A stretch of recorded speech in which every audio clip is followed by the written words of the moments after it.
kelompok 1 akan mempresentasikan tentang fungsi dan ragam bahasa. Pertama-tama, perkenalkan, nama saya Kesya Putri. Nama saya Silva Agustina. Nama saya Natasha Sabrina Sadin. Nama saya Sri Mukti Amalia. Nama saya Sifan Kesa Saukat. Nama saya Sinjanur Maulida. Dan nama saya Casentia Calon Dunarista. Berikut adalah materi yang akan dipresentasikan oleh teman saya. Oke, sebelumnya kalian tahu nggak sih apa itu bahasa?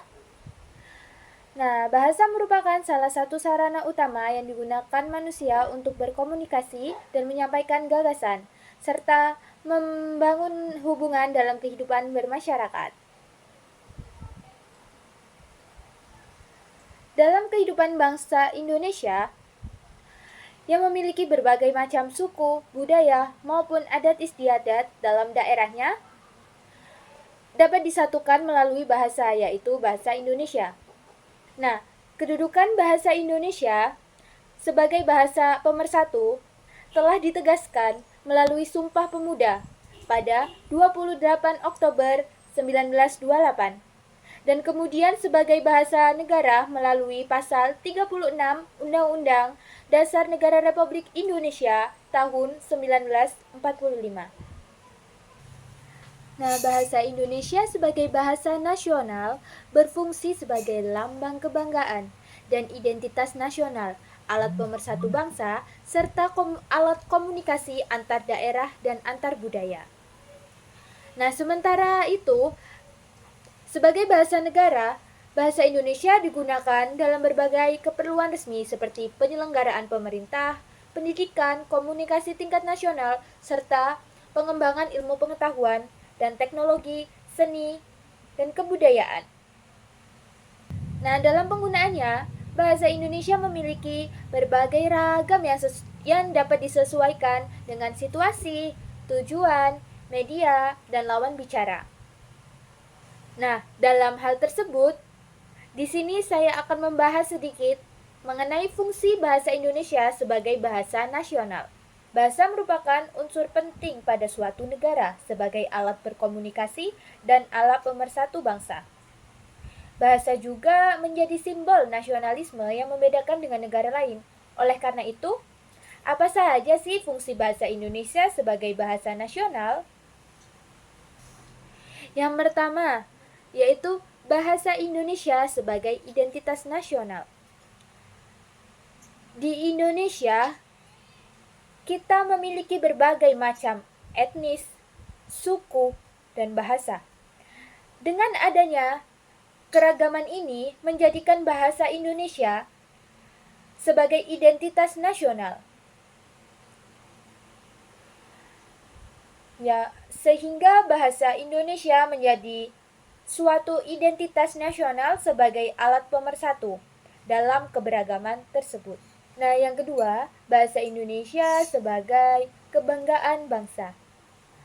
Dengan adanya beragam bahasa daerah menjadikan bahasa Indonesia sebagai suatu kebanggaan karena bisa menyatukan beragam bahasa daerah menjadi satu. Apalagi di beberapa daerah Indonesia itu tidak menggunakan bahasa Indonesia, melainkan menggunakan bahasa daerah masing-masing. Sehingga dengan adanya penggunaan bahasa Indonesia menjadi kebanggaan tersendiri. Yang ketiga, bahasa Indonesia sebagai alat pemersatu bangsa yang berbeda suku. Dengan beragam suku bangsa menjadikan bahasa sebagai suatu alat pemersatu suku bangsa yang ada dengan perbedaan latar belakang dan kehidupan. Bahasa Indonesia hadir sebagai pemersatu. Nah, yang keempat, bahasa Indonesia sebagai alat perhubungan antar budaya dan antar daerah. Dengan kedudukan bahasa Indonesia sebagai bahasa, maka dibuktikan dengan bahasa Indonesia digunakan sebagai alat komunikasi untuk masyarakat Indonesia yang berbeda daerah maupun berbeda budaya. Itu sedikit penjelasan saya. Dan selanjutnya akan dijelaskan oleh rekan saya. Terima kasih. Oke, di sini saya akan menjelaskan fungsi bahasa Indonesia dalam kedudukannya sebagai bahasa negara. Dalam kedudukannya bahasa Indonesia sebagai bahasa negara, tercantum dalam UUD 1945 pasal 36, bahasa Indonesia berfungsi sebagai bahasa kenegaraan, bahasa pengantar dalam pendidikan, alat perhubungan tingkat nasional, alat pengembangan kebudayaan, ilmu pengetahuan, dan teknologi. Bahasa asing adalah suatu bahasa yang tidak digunakan di negara atau tanah air tersebut. Contohnya, bahasa Indonesia dianggap bahasa asing oleh Australia.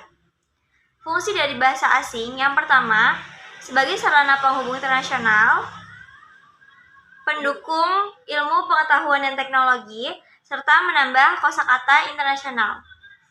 Nah, yang selanjutnya itu ada ragam bahasa berdasarkan golongan penutur. Nah, ragam bahasa juga dapat dibedakan berdasarkan siapa yang menggunakannya, yaitu dari golongan penuturnya. Ada 3 patokan yang bisa kita gunakan. Yang pertama, itu berdasarkan daerah atau dialek, yaitu dilihat dari wilayah tempat tinggal penuturnya.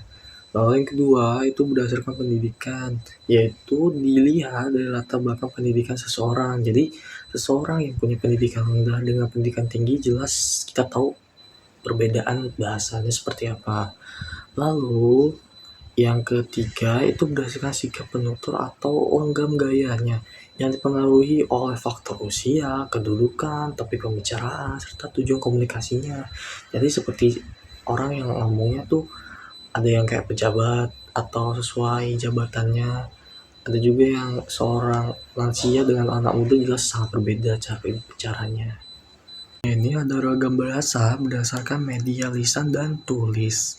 Nah, ragam bahasa juga bisa dibedakan berdasarkan medianya teman-teman, yaitu lisan dan tulis. Perbedaan bisa kita lihat dari 4 aspek.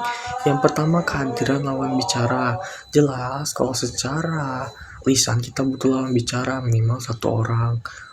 Kalau misalnya secara tertulis kita tidak butuh, asalkan memang ada orang yang kita ingin berikan sebuah teks atau sebuah pesan. Lalu yang kedua itu ada dari unsur gramatika. Ragam lisan bisa saja tidak lengkap karena dibantu gerak, mimik, dan intonasi. Sementara ragam tulis harus lengkap karena dia dibaca dan tidak memiliki nada jatuhnya. Jadi dia harus lengkap dan jelas karena tidak ada bantuan tersebut kayak secara lisan. Yang ketiga itu ketertarikan konteks. Ragam lisan terikat pada kondisi, situasi, dan waktu tertentu, sedangkan ragam tulis tidak terikat ruang dan waktu sehingga bisa dibaca kapan saja. Lalu yang terakhir itu penanda makna pada ragam lisan ditunjukkan lewat tinggi dan rendahnya dan panjang pendeknya suara atau intonasi, sedangkan pada ragam tulis ditunjukkan lewat tanda baca. Lalu yang terakhir itu kita bahas ragam baku dan tidak baku. Nah, sebagaimana kita tahu, yang paling sering kita dengar adalah bahasa yang tidak baku atau bahasa sehari-hari. Namun di dalam media akademik kita menggunakan bahasa yang baku. Nah, bahasa baku adalah bentuk bahasa yang sudah dikembangkan dan disepakati bersama oleh masyarakat penuturnya seperti acuan norma berbahasa. Sebaliknya, ragam tidak baku adalah bentuk yang menyimpang dari sepakatan tersebut, atau bisa kayak bahasa gaulnya lah, atau bahasa sehari-hari yang penting kita saling mengerti saja. Lalu menurut Tasai dan Zainal Arifin tahun 2000, ragam baku setidaknya memiliki 3 sifat. Yang pertama, kemantapan dinamis, artinya bahasa baku tetap mengikuti kaidah yang berlaku dan tidak berarti kaku atau mati. Yang kedua, cendekia. Ragam baku umumnya digunakan pada situasi resmi dan lebih akrab di kalangan terpelajar seperti kita, yaitu mahasiswa. Lalu yang ketiga, seragam. Mana ragam baku pada dasarnya adalah hasil dari proses penyeragaman bahasa sehingga bentuknya relatif konsisten di berbagai konteks resmi. Jadi itu penjelasannya. Lalu ada ragam formal dan informal. Yang pertama yaitu ragam formal. Ragam formal ini digunakan dalam situasi resmi, seperti surat dinas, pidato, dan karya ilmiah. Dan ragam ini menggunakan tata bahasa dan imbuhan secara lengkap, lalu menggunakan kata ganti dan kata baku sesuai kaidah EYD, dan menghindari bahasa daerah atau dialek. Selanjutnya ada ragam non-formal.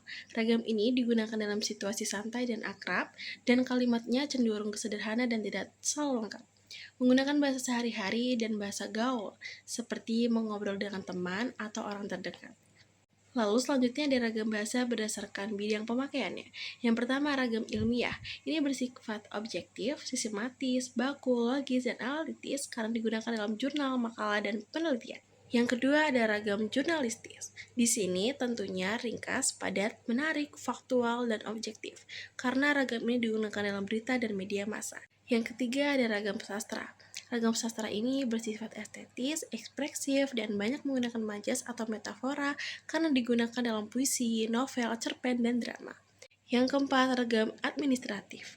Bahasa yang digunakan adalah bahasa formal, terstruktur, dan mengutamakan ketepatan, karena ragam ini digunakan dalam surat dinas dan di memo. Lalu yang kelima ada ragam teknologi. Ragam ini bersifat teknis dan spesifik serta menggunakan istilah khusus, digunakan dalam dokumen IT dan manual teknis. Lalu terakhir ada ragam bahasa dalam konteks pendidikan dan profesional. Bahasa yang digunakan cenderung baku, terstruktur, dan profesional. Lalu ada beberapa ragam yang digunakan, seperti bahasa resmi untuk rapat dan laporan, bahasa teknis menggunakan istilah khusus sesuai bidang ilmu, bahasa bisnis itu persuasif tetapi tetap profesional seperti proposal kerjasama, dan pemilihan ragam bahasa yang tepat dapat meningkatkan kesan profesional, membangun kredibilitas, mengurangi risiko kesalahpahaman, dan mempermudah dokumentasi. Selanjutnya kita masuk ke materi bahasa Indonesia yang baik dan benar. Bahasa Indonesia yang ideal mencakup dua aspek, yaitu baik dan benar. Bahasa Indonesia yang baik adalah bahasa yang digunakan sesuai dengan situasi, tempat, dan lawan bicara, dengan tujuan agar pesan tersampaikan secara efektif dan tidak menimbulkan salah paham. Sedangkan bahasa Indonesia yang benar adalah bahasa yang digunakan sesuai dengan kaidah-kaidah kebahasaan yang digunakan. Sekian presentasi dari kelompok kami ucapkan Wassalamualaikum warahmatullahi wabarakatuh. Kami akhiri.